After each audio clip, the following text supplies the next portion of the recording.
Now, before Larry goes on a rampage full of truth bombs, more eloquently than God bless me with the ability to do, no, absolutely not. Anybody who's ever been out and mingled in the real world knows that racism can be found everywhere and directed towards anyone, regardless of pigmentation of skin. Worldwide exclusive.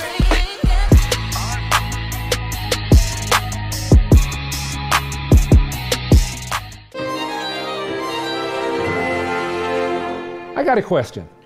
What about black racism, black bigotry, and black anti-Semitism? I mean, it's an article of faith that Donald Trump is a racist, right? An article of faith. References to Donald Trump as a racist slowly increased over time, but they were always met with challenges. How do you know he's a racist?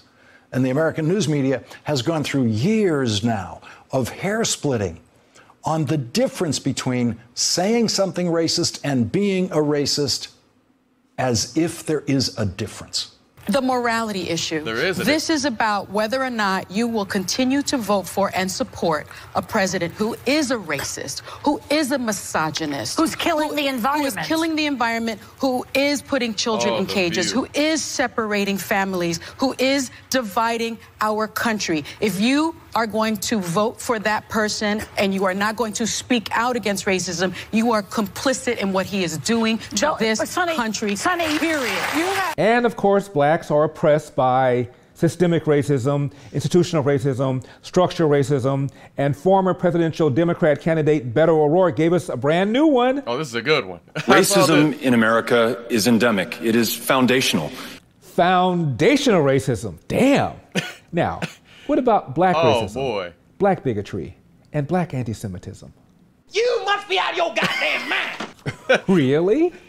What was that? That was Nutty Professor 1 or 2. That was Eddie Murphy. Those are some good movies. Those are some good movies. Now, I'm not gonna lie. For those of you guys that didn't know, I'm a quarter black, if that means anything. West African, to be specific. Most people probably won't even count that, and it really doesn't matter because MLK, Martin Luther King Jr., said it best. It's about the content of your character, not the color of your skin. What do you call this? If you are not prepared to come to that table and to represent that voice, don't come. Because we don't need any more brown faces that don't want to be a brown voice. We don't need black faces that don't want to be a black voice. You know, I can't find the word. I'm looking for the word. I found the word. The word is bigotry. Never mind what Barack Obama once said about being black. One of the great changes that's occurred in our country since I was your age, oh boy, is the realization there's no one way to be black. I take it from somebody who's seen both sides of the debate about whether I'm black or not. Now, about black racism, a Rasmussen poll asked blacks, whites, and Hispanics, of these three groups, which is the most racist?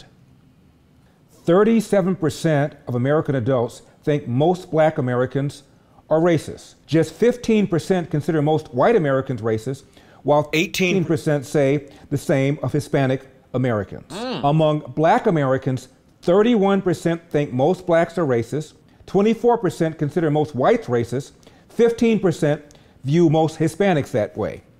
Among white adults, 10% think most whites are racist, 38% believe most blacks are racist, and 17% say most Hispanics are racist. Now, these are stats from 2013, so pretty much a decade ago from where we are today, 2022, when I'm reacting to this video. So I would like to see an updated stat on this, because all the stuff that transpired after the George Floyd, the riots, all of that sort of stuff, the pandemic, I would love to see updated stats, whether it's from the Rasmussen reports or whoever. I would love to see some valid, up-to-date facts. But this is interesting. It's very interesting. End of Needs to be quote. discussed. In other words, more whites think blacks are racist than they think whites are racist, than they think Hispanics are racist. Among Hispanics, more Hispanics think blacks are racist than believe whites are racist or believe blacks are racist. Among blacks, more blacks believe blacks are racist than they believe Hispanics are racist or whites are racist. What does that tell you? Now get this. A 1999 article in the LA Times talked about how Hispanic landlords were discriminating against would-be black tenants, and how black landlords were discriminating against would-be Hispanic tenants. Two recent studies of rental practices found that Latino landlords are discriminating against African Americans and black landlords are discriminating against Latinos at levels comparable to those practiced by whites against minority groups a decade ago. End of quote. Now, what about black versus white and white versus black violent crime? Heather McDonald, a researcher at the Manhattan Institute. In 2018, there were 593,598 interracial violent victimizations, excluding homicides, between blacks and whites last year. Blacks committed 537,204 of these interracial felonies, or 90%, and whites committed 56,394 of them, or less than 10%. That's excluding homicides. Black folks against other black folks committed 90%, around 537,000 out of the 593 interracial violent victimizations, excluding homicides. That's not counting what happens in Chicago, what happens in South Central LA, any lower income, more densely populated welfare sort of society. That's not even counting that. You know what I'm saying? That's not counting all the murders that happen for black children murdered by black folks or black and Latino. Or racism doesn't discriminate. It's not just white versus black. A lot of times it's black on black, black on Latino, Latino on Latino, white on white. Like, we have to work on our character, the content of your character, basing your life around how Jesus would walk. You got to ask yourself, like, before you go do something, would Jesus be walking with you? Would he condone the behaviors that you're diving into? Would he approve of that? But a lot of people don't know the Lord. When your foundation is built on sand, when the storms come, when confrontation comes your way, you're going to blow over. You're going to fold. You're not going to have those moral values and follow those 10 commandments because you're not looking towards the Lord. You're leaning right. You're leaning left. You fall into chaos trying to create your own path and your own journey when it's already been created for you. It's already laid out the foundation, what you need to do, basic instructions before leaving Earth. Look into this. We wouldn't have all these. We need to stop looking at racism in general. Morgan Freeman nailed it when he said, if you want to stop racism, stop talking about it. Start working on the internals, the moral principles, the values, the love, the care of other people. Love God, love people. The most important commandment, love your neighbor as yourself. What are we doing? Killing each other, beating each other, robbing each other based on the color of our skin? Like, God created us all in his image. We all bleed red. What are we doing? We have gone insane. Some of us have gone insane. And unfortunately, Larry's message right here isn't being received by the people that need it. If you're here, you probably already have some of these same views. You have common sense. You know what is valuable in the world, and all people are valuable, no matter what walk of life you come from, no matter what language you speak. None of that stuff matters at the end of the day. We need to build our foundation on good, godly, moral, biblical values, and all this chaos wouldn't be happening. This is excluding homicide. We should be ashamed of this right here. All colors should be ashamed of this right here. This racism game that people like to play and paint on the news media is evil. It's Satan lurking in the dark, trying to lure you in. And we're not having it, man. God's going to work all together for the greater good. All of this nonsense, but we still got to address when something's going wrong, when something's falling off the deep end. We got to talk about it. End of quote. Now, what about hate crime? It certainly is true that blacks at 13% of the population and at 28% of the victims are disproportionately likely to be a victim of a hate crime. But it is also true that blacks at 13% of the population are disproportionately more likely to commit a hate crime. Blacks are overrepresented among perpetrators of hate crime by 50%, according to the most recent DOJ data from 2017.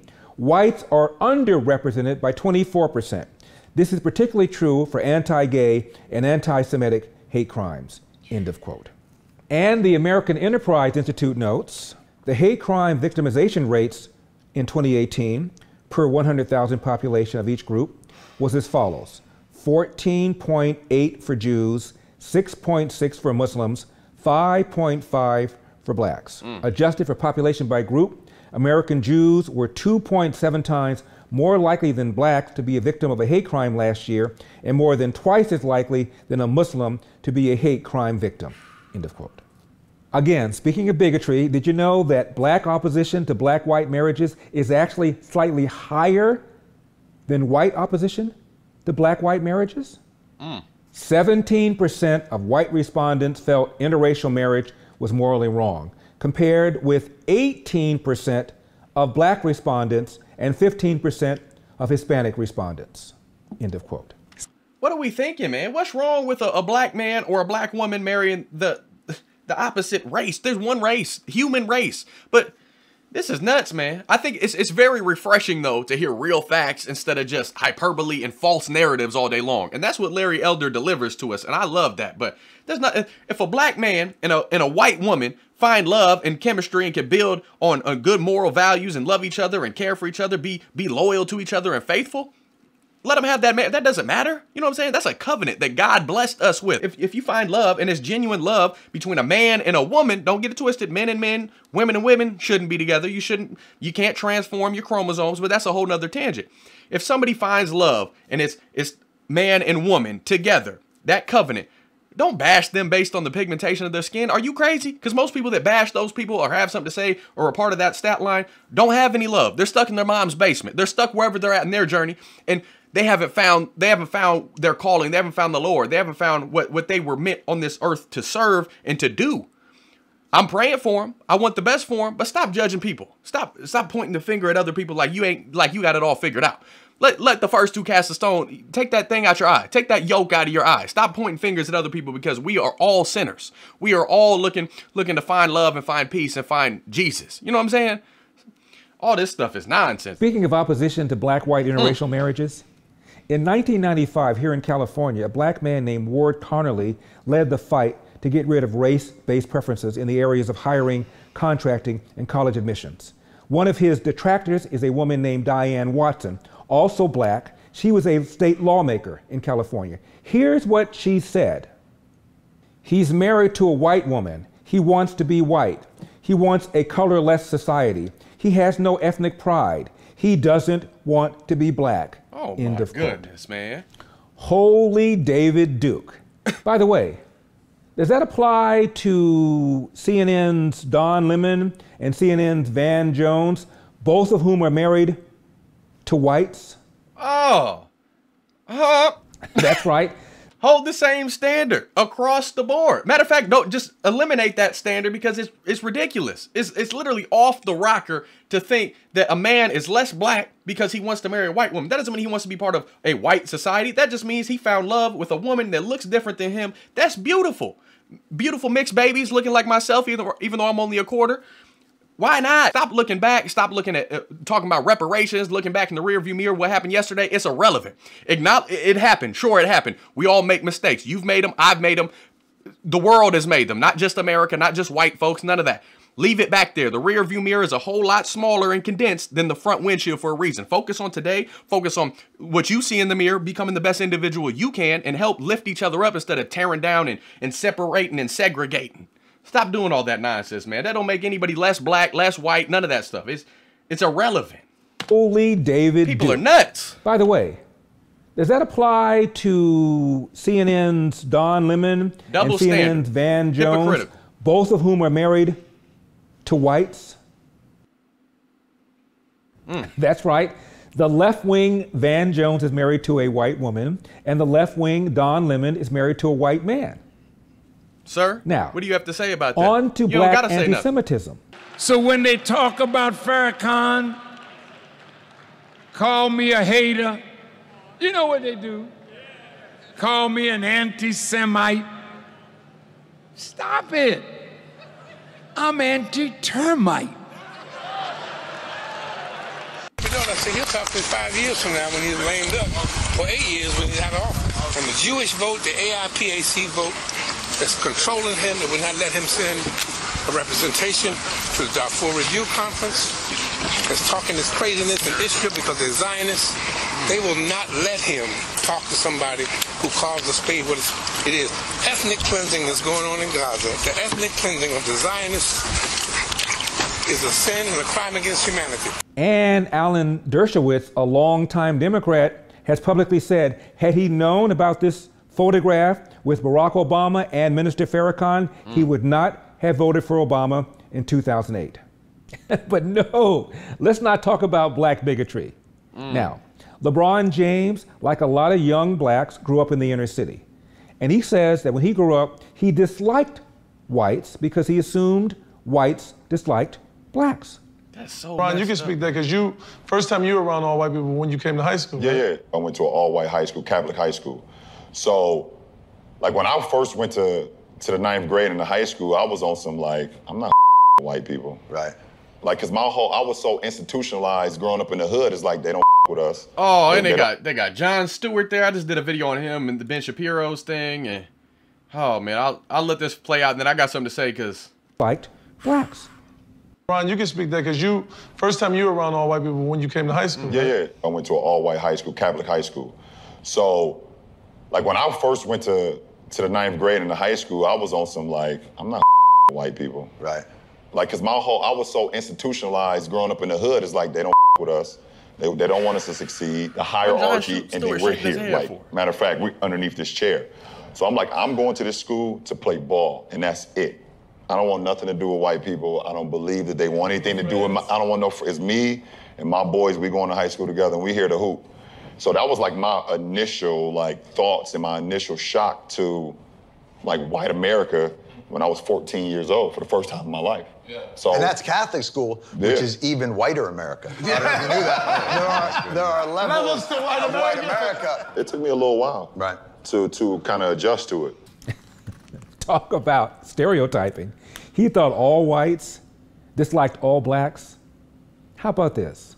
How about taking responsibility for yourself in the year 2020? How about standing up for your own actions? How about being a man? You're my father. Sidney Poitier. I'm your son. I love you. I always have, and I always will. That's what we need. Fathers. But you think of yourself as a colored man. I think of myself as a man. I'm Larry Elder, and we've got a country to save. I'll see you next time. Oh, boy. Amen. Thank the Lord for Larry Elder and people out there fighting the good fight, standing up for common sense. I have a couple points I want to touch on.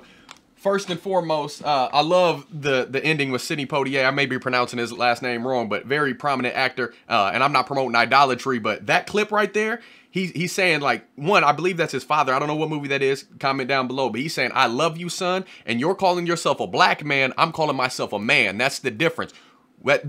There is no difference. We're men, women. Period. No color needs to be said. No language needs to be specified. No income. No where you came from. Anything like that. It was very prominent in LeBron James. That was his barbershop show. And the reason I know so much about LeBron James is because I used to be a huge fan. This is when I put idolatry before God. I didn't have idolatry is a substitute for a lack of relationship with God. I didn't have that. So I had if you go back to my earlier videos, I leave them up so I can see my growth. I had a LeBron James fat head, life-size LeBron on my wall. After seeing how LeBron has operated in the past few years, and even before that, people knew it before I did, and I'm humble to admit that I didn't know. I was ignorant. Just like LeBron James's statements right here, very ignorant. First to bash, belittle, and try to betray and go against law enforcement, but he also will be the first one with 10,000 security guards around him guarding him, because when he goes out in public, people want pictures. You never know who's coming up to you, what their intentions are, but LeBron will be the first to throw law enforcement and our armed forces and all that off the rocker. Just throw them out there, throw them under the bus. But behind closed doors, hypocritical. He needs those people. He wants those people. He appreciates those people and what they do to protect his life. That's how a lot of society is today. And the statements that he made going into high school, and I'm sure they're true. I'm sure he didn't make that up. He probably actually felt that way. It's because he didn't have a father growing up. We need fathers and we need biblical values. That's what's missing from the world today. We promote a society where it's okay to go out there, let your fleshly temptations run wild, just sleep with as many people as you can, not take care of your priorities, not take care of the responsibility that you put into this earth by going out there acting a fool, acting crazy, planned, not planned, whatever it is. You can't just, out of convenience, go to Planned Parenthood. Jesus wouldn't walk into Planned Parenthood with you, so you shouldn't be going into Planned Parenthood. Jesus is the epitome of perfection. Jesus is love, peace, joy, kindness, gratefulness, faithfulness, all of that. I know I'm missing some in there, but y'all get what I'm saying. And LeBron is very sad. And again, I'm praying for everybody. All the evil in the world. I know Satan disguises himself as the light. I've been there. I grew up an extreme leftist. I grew up lost, stranded, out there acting a fool, promiscuous, diving into porn, just all these false ideologies. I've been on that side. I know what it's like. when you finally get to a real point of awakening, not being woke, awakening and starting to see common sense, starting to see the world really isn't that bad. America really is that cool. America is awesome, and I wouldn't want to be any other place. You couldn't pay these people, these athletes, these public figures that say America's so off the wall, America's so racist. You couldn't pay them $10 billion to leave because they know the freedoms we have here, the foundational Christian rights and principles that were instilled in this country from the founding fathers. You can't find that anywhere else. It's not gonna happen. And for LeBron to talk the way he was talking, complete ignorance, why don't you go talk to those white folks? You know what I'm saying? Those other people, men and women, just like you. See where they come from. See how they live. See what they struggle with. Probably very similar to the things that you struggle with as a man. And society would work on real unity, not just siding black unity, white unity, promoting all this Black History Month, Black Lives Matter, black this, black creators. No. All creators, all life matters, all everything. History is what it is. It's behind us. Leave it there. Man, if me talking about God and the Christian faith turns people off, then so be it. I'm always going to tell the truth. I'm always going to stand firm on my foundation because it's what saved my life. That's my testimony to Jesus. It's a long story. I'm not going to share it today, but my wife introduced me to the Lord, and with God the Father guiding my steps, I know I can handle the consequences of spreading the good news. And that's what I'm going to continue to do. The secular path, the path that LeBron James, Jon Stewart, Don Lemon, all these Al Sharpton, all these public figures and idolatry worship people, at the end of the day, the secular path will never fix this world's problems. It's never going to happen. So the only path that brings peace and love is through God. It's through Jesus. That's the way to the Father. But y'all know what I'm saying. Basic instructions before leaving Earth. Dive into it. Get used to it. Larry Elder, standing strong. I appreciate you. I'm grateful for people like you. And Gibby Gang, I love y'all as well. Subscribe, like, notification bell if you're new. If you want to support the channel, you can always join the Patreon family, request songs, videos, all of that. You don't have to do any of that at all. You can buy me a coffee. You can donate on PayPal. You can just show up, get informed on these topics that aren't talked about in schools and in the mainstream media. None of that. You can have a laugh, have a conversation down below. It's all family. It's all love over here. I don't care what you look like, where you come from. I'm a mutt. You know what I'm saying? And you may take that as racist. I'm mixed with all sorts of stuff. Irish, German, West African, European. I don't know what I'm all mixed with, but it's a whole lot. And I embrace it. I love it. God created me in his image just like he did you. You're a sinner just like myself. I'm humble enough to admit that. I need a savior. And that's why I'm going to continue to turn to Jesus. I'm going to continue to love God. I'm going to love you. I'm going to pray for this world. And we're going to keep standing up for what we know to be right. Loving Jesus doesn't mean allowing everything to happen. Loving Jesus and loving others means when you see them straying off path, when you see Satan tapping on their shoulder, you say, no, Satan, shh, not today. I'm going to point that nonsense out. We're going to point it out. We're going to fix it. We're going to move forward. That's love. That's not racism. That's not bigotry. That's not belittling. That's not trying to point the finger at you saying you're wrong. People just don't know any better. They've been led astray. We got to lead them back. Father, starts with y'all, starts with God. We got some work to do. I love y'all. Godspeed. I'm gone.